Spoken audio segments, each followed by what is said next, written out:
네, 오늘 K-팝이 인기를 끌기 이전에는 외국 노래들을 번역해서 발표하던 때가 있었습니다.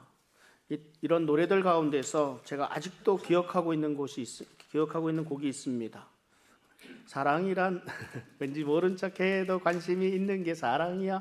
박수를 이렇게 치시면 계속 부를 텐데 안 치셔서 재밌지 않습니까? 이게 30년을 훌쩍 넘겨 있는 그 시간이 지났음에도 불구하고 아직도 생각이 납니다. 사실 우리 모든 사람들의 관심이 여기에 있습니다. 영화를 보든 드라마를 보든 사람들에게 감동을 주는 것은 그 이야기가 사랑의 이야기이기 때문입니다. 사랑하기 때문에 할 수 있는 일이 있고 사랑하기 때문에 할 수 없는 일이 있습니다. 그리고 사랑하기 때문에 하지 못하는 일도 있습니다. 우리 모두 사랑하며 살아가고 있습니다. 어떤 종류의 사랑일지는 모르지만 말입니다. 부모의 자식에 대한 사랑, 자식의 부모에 대한 사랑, 남녀 간의 사랑, 또 일에 대한 사랑, 취미 활동에 대한 사랑, 어느 물건에 대한 사랑, 여러 가지. 제가 대학 다닐 때 시를 한 편을 썼습니다. 제목은 사랑이란이라는 제목이었습니다. 아마도 그 당시 생각하고 있던 사랑에 대한 많은 것들을 담고 싶었던 것 같습니다. 그럼에도 한 편의 시에 이 사랑을 다 담을 수가 없습니다. 한 권의 책으로 사랑을 다 담을 수가 없습니다. 그런데 어떤 종류의 사랑이든 그 사랑에는 공통점이 있습니다. 사랑하면 보고 싶습니다. 며칠 떨어져 있는데도 보고 싶은 마음이 들지 않으면 사랑이 아닙니다. 지금 보고 있어도 보고 싶은 것이 사랑입니다. 이 사람들에게만 해당되는 것이 아닙니다. 제가 골프를 처음 시작했을 때 골프 클럽을 선물로 받았습니다. 근데 이 클럽이 너무 좋아요. 그래서 책상 앞에 앉아 있다가도 막 갑자기 거라지로 막 달려가서 괜히 꺼내보기도 하고 닦아보기도 하고 좋으면 그런 거예요. 낚시를 좋아하시는 분들은 낚싯대를 보면 그렇겠지요. 화초 가꾸는 것을 좋아하는 사람들은 화초를 보면 그렇겠지요. 돈 좋아하시는 분들은 돈 세는 것만큼 돈 세는 것이 그렇게 좋다고 이렇게 말씀을 합니다. 사랑은 보고 싶은 것이고 보고 또 보는 것이 사랑입니다. 그러니까 내가 지금 보고 싶은 것이 무엇인가를 생각해 보면 지금 내가 무엇을 사랑하고 있는지를 알 수 있습니다. 빌립보서 1장 3절 4절에 내가 너희를 생각할 때마다 나의 하나님께 감사하며 간구할 때마다 너희 무리를 위하여 기쁨으로 항상 간구함은, 사랑은 생각하는 것입니다. 그리고 생각하면 할수록 그 사랑이 기쁨으로 드러납니다. 사도 바울이 빌립보 교회의 성도들을 사랑합니다. 그러므로 빌립보 교회의 성도를 생각하고 하나님께 감사하며 기쁨으로 간구합니다. 생각할 때마다 감사하고 생각할 때마다 기쁨이 넘칩니다. 그런데 사랑이 식으면 어떻게 됩니까? 생각하고 싶지도 않아요. 생각하게 되면 분하고 화가 납니다. 이거 사랑이 식은 거예요. 사랑이 병든 거예요. 오늘 시편 19편의 저자인 이 다윗은 지금 사랑 고백을 하고 있습니다. 어떤 고백입니까? 하나님이 만들어 놓으신 자연 만물에 대한 사랑 고백입니다. 이 세상이 얼마나 아름다운지요 하면서 감탄합니다. 그리고 또 하나님의 말씀에 대한 사랑 고백을 하고 있습니다. 하나님이 만들어 놓으신 자연을 찬양하는데 이 다윗의 놀라운 관찰력을 가지고 찬양하는 것을 봅니다. 오늘 시편 19편 3절 4절을 한번 보겠습니다. 언어도 없고 말씀도 없으며 들리는 소리도 없으나 그의 소리가 온 땅에 통하고 그의 말씀이 세상 끝까지 이르도다. 언어도 없고 말씀도 없으며 들리는 소리도 없다고 합니다. 그러나 그의 소리가 온 땅에 통합니다. 그의 말씀이 세상 끝까지 이릅니다. 이게 도대체 무슨 말이에요? 들리는 소리가 없는데 그의 소리가 온 땅에 통한다고 합니다. 우리 자연의 소리를 우리 인간이 들을 수가 없습니다. 우리가 들을 수 있는 영역대의 소리가 있습니다. 그리고 우리의 능력 밖에 있는 소리들이 있습니다. 우리가 듣지 못하는 소리들이 있습니다. 그런데 다윗은 이 자연의 소리가 자연이 내는 하나님을 찬양하는 소리다 이렇게 고백하고 있는 거예요. 날은 날에게 바라고 밤은 밤에게 지식을 전합니다. 그런데 언어도 없고 말씀도 없으며 들리는 소리도 없습니다. 하나님을 찬양하는 자연의 소리를 우린 들을 수가 없습니다. 그래서 우리가 자연을 다 이해할 수가 없습니다.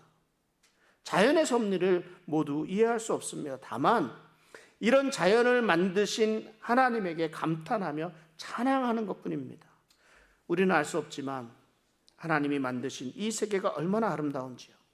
하늘에 있는 별을 보며 하나님을 찬양합니다.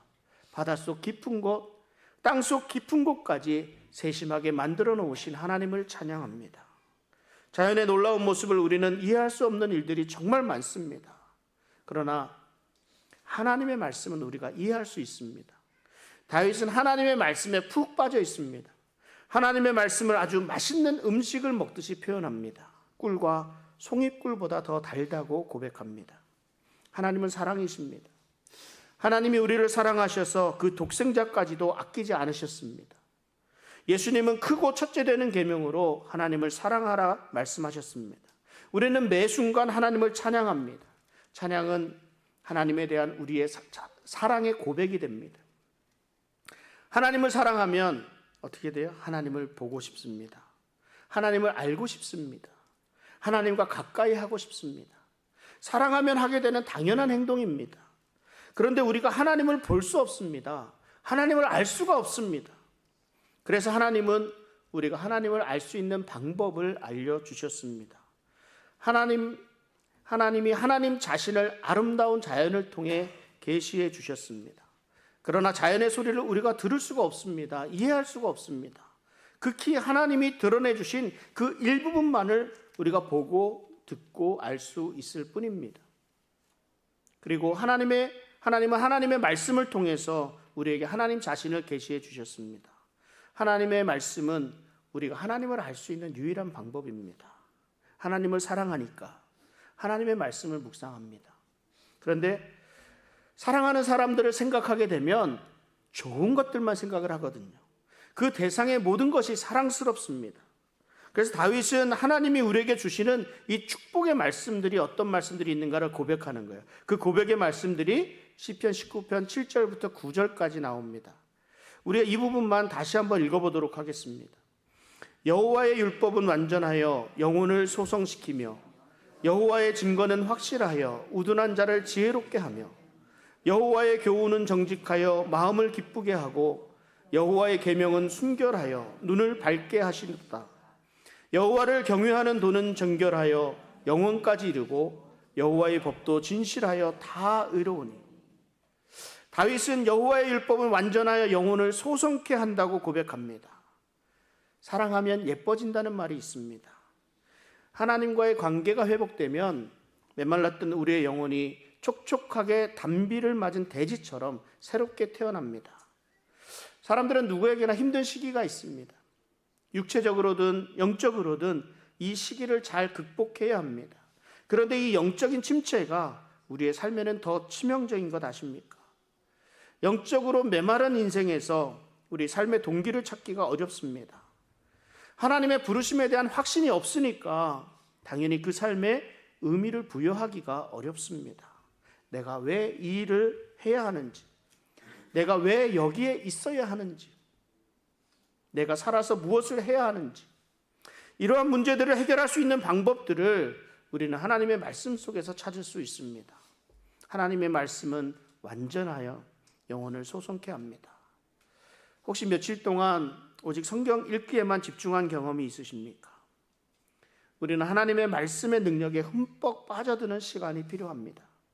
다른 아무것도 하지 않고 오직 하나님의 말씀에만 집중하는 시간이 필요합니다. 하나님의 말씀에 깊이 빠지고 우리의 깊은 곳에서부터 들려오는 하나님의 음성을 듣게 되는 이 하나님의 축복이 우리 사랑하는 성도님들에게 있기를 간절히 소망합니다. 또한 다윗은 여호와의 증거는 확실하여 우둔한 자를 지혜롭게 한다고 고백합니다. 우리가 왜 죄를 짓고 우리가 왜 실패하고 우리가 왜 불행합니까? 우리가 어리석기 때문입니다. 미련하기 때문입니다. 어리석은 사람은 드러난 현실만을 보게 됩니다. 미련한 사람은 당장 눈앞에 보이는 것만 가지고 행동합니다. 그러나 지혜로운 사람은 하나님의 말씀을 통해 일의 중심을 볼 수 있습니다. 무엇이 중요한지, 무엇이 선행되어야 하는지, 무엇 때문에 일어난 일인지를 잘 분별할 수 있습니다. 그리고 무엇보다 우선하는 것은 하나님의 뜻이 어디에 있는지를 잘 분별할 수 있습니다. 많은 사람들이 옳다고 하는 것이 다 옳은 것이 아닙니다. 세상에서 정의라고 하는 것이 하나님이 원하지 않으시는 일일 수 있습니다. 내 상황과 환경, 이 땅에서 일어나는 일들 가운데 하나님의 선하신 뜻을 분별할 수 있는 지혜가 필요합니다. 하나님의 말씀이 우리 삶의 기준이 되어야 하는 이유가 여기에 있습니다. 다윗은 여호와의 교훈은 정직하여 마음을 기쁘게 한다고 고백합니다.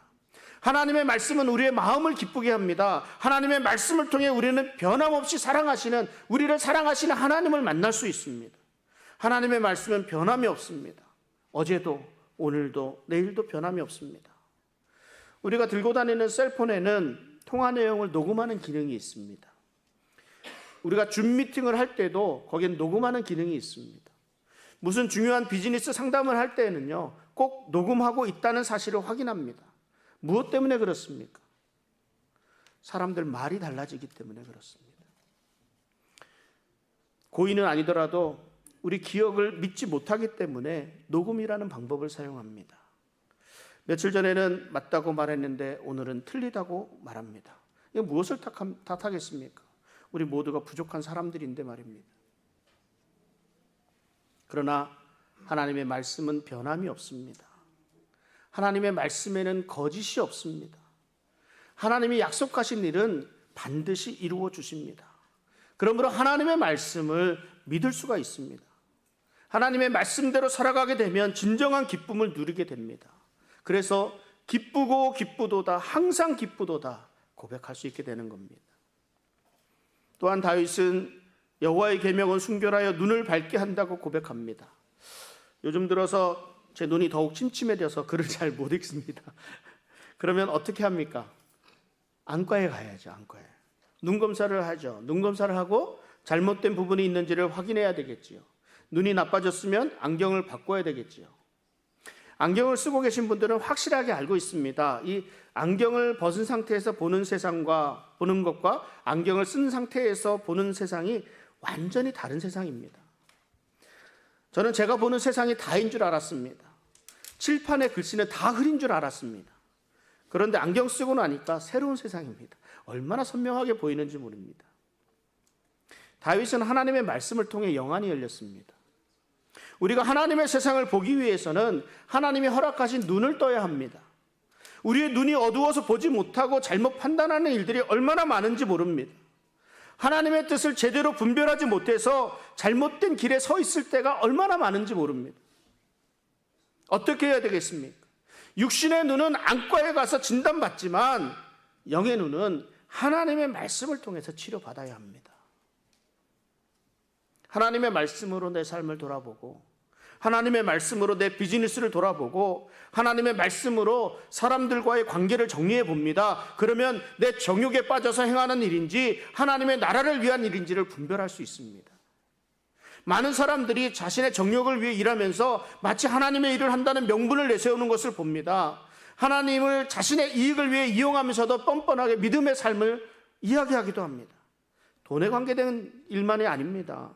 내 욕구를 충족시키기 위함인지 하나님의 일인지를 잘 분별할 수 있어야 합니다.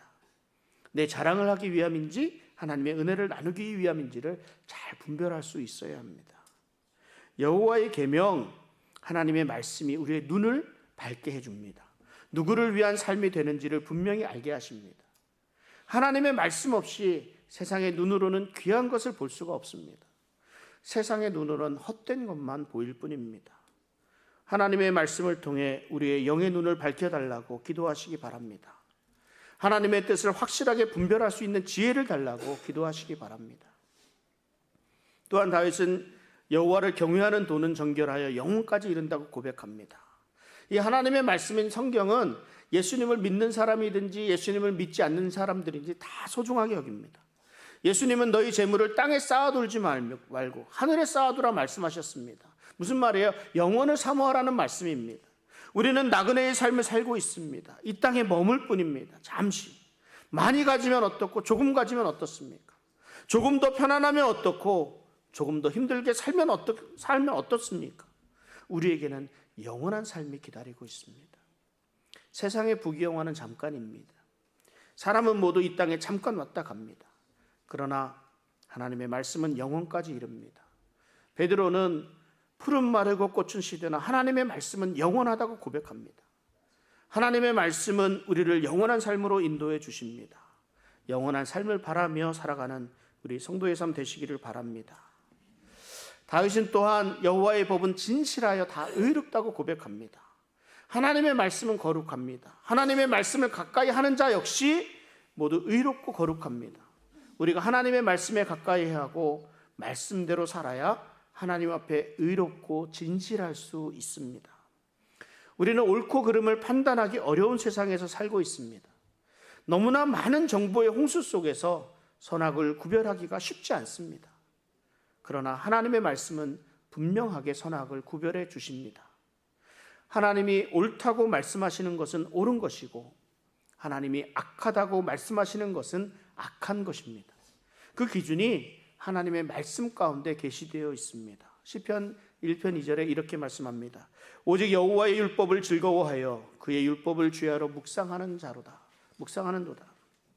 다윗은 복 있는 사람의 삶을 이렇게 말씀하고 있습니다. 밤이나 낮이나 하나님의 말씀을 묵상하며 하나님의 말씀대로 살고자 하는 거룩한 성도의 삶이 되시기를 바랍니다. 다윗이 고백한 하나님의 말씀이 우리에게 주시는 축복이 이 6가지에 대해서 말씀을 나누었습니다. 그런데 이 하나님의 축복은 하나님의 말씀을 믿음으로 받는 거예요. 다윗은 하나님의 말씀이 주시는 축복을 아주 귀하게 여겼습니다. 오늘 본문 10절에 보면 금, 곧 많은 순금보다 더 사모할 것이며 꿀과 송이꿀보다 더 달도다 말씀합니다. 하나님의 말씀이 순금보다 더 사모할 것이라고 고백하는 거예요. 꿀과 송이꿀보다 더 달다고 고백합니다. 하나님의 백성에게 하나님이 축복하십니다. 하나님의 말씀이 이를 약속해 주셨습니다.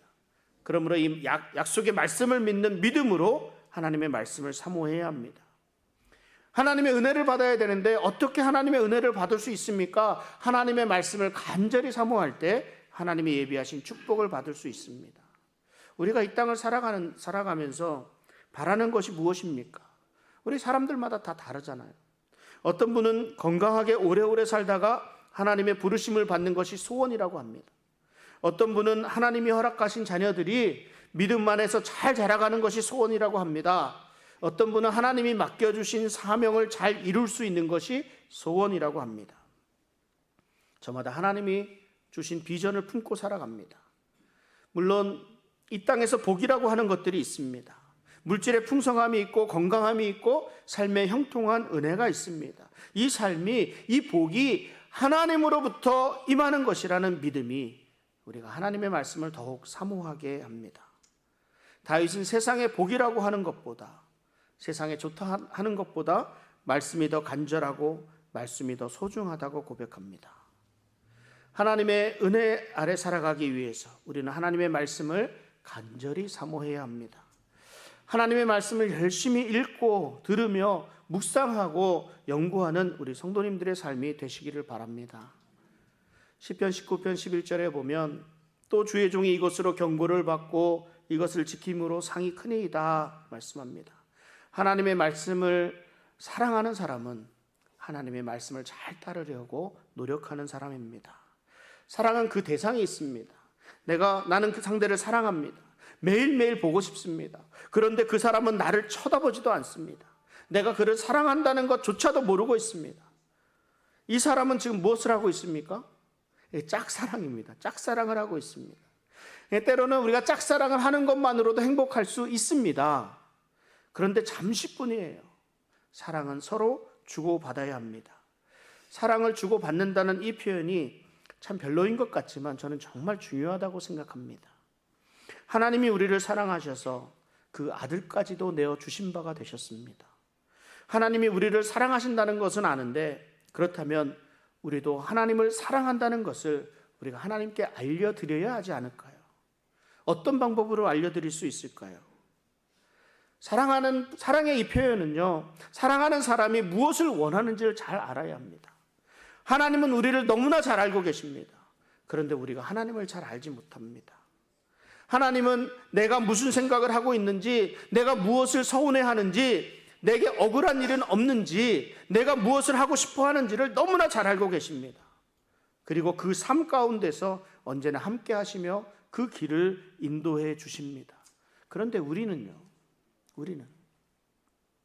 지금 내가 하고 있는 일을 하나님이 기뻐하실까?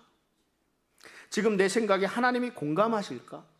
지금 내 모습을 하나님이 기뻐하실까? 지금 내가 가고 있는 이 길이 과연 하나님이 원하시는 길일까? 궁금합니다. 알고 싶습니다. 하나님은 하나님의 말씀인 성경을 통해서 우리에게 필요한 모든 것을 말씀해 주셨습니다. 우리의 나아갈 방향, 우리가 무엇을 잘못했는지, 우리가 어떻게 고쳐야 할지, 그리고 어떻게 하나님의 말씀을 지켜나가야 할지를 말입니다. 하나님의 사람으로 살아가는 모든 방법을 말씀하셨습니다. 우리는 하나님의 말씀을 통해서 하나님이 원하시는 일, 하나님이 기뻐하시는 일이 무엇인지를 알 수 있습니다. 그리고 하나님을 기쁘시게 하기 위해 우리는 하나님의 말씀을 잘 따를 수 있어야 합니다. 하나님의 말씀을 지키는 일이 참 쉽지가 않습니다. 그래서 어렸을 때부터 교육이 중요합니다. 어릴 때부터 잘 가르쳐야 합니다. 하나님의 말씀을 그 삶의 중심에 두고 살아가는 훈련을 어렸을 때부터 받아야 합니다. 참 안타까운 것은 지금 우리 교회의 주일학교 상황이 좋지 않습니다. 아이들이 하나님의 말씀을 배우며 믿음 안에 자라야 되는데 아이들의 소리가 사라져가는 것이 안타깝습니다. 저는 아직도 주일학교에서 배운 기도하는 방법, 그때 외운 하나님의 말씀들을 기억하고 있습니다. 어릴 적 불렀던 그 찬양들을 읊조리기도 합니다. 우리 교회 주일학교의 부흥을 위해서 기도해 주시기 바랍니다. 우리 좋은 사역자를 보내주시기를 기도하시기 바랍니다. 그리고 우리 수고하고 계시는 우리 선생님들에게 많이 격려해 주시기 바랍니다. 우리의 자녀들이 믿음 안에 바르게 성장해 나갈 수 있기를 주님의 이름으로 축원합니다. 하나님의 말씀을 지키면서 살아가는 일이 결코 쉬운 일은 아닙니다. 우리의 의지와 결단이 필요합니다. 다윗은 우리가 하나님의 말씀을 잘 지키게 되면 그 상이 크다고 고백합니다. 하나님이 허락하시는 축복의 은혜가 가득하리라 믿습니다. 요한계시록 1장 3절에 이렇게 말씀합니다. 이 예언의 말씀을 읽는 자와 듣는 자와 그 가운데 기록한 것을 지키는 자는 복이 있나니 때가 가까움이라. 우리는 마지막 때를 살아가는 사람들입니다. 사회가 혼란스럽습니다.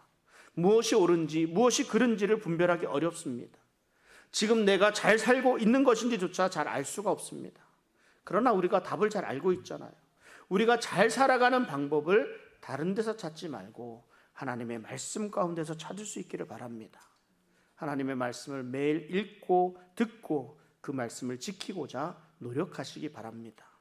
하나님의 말씀으로부터 오는 축복을 누리면서 살아가는 우리 복된 성도의 삶 되시기를 주님의 이름으로 축원합니다. 우리 시간 함께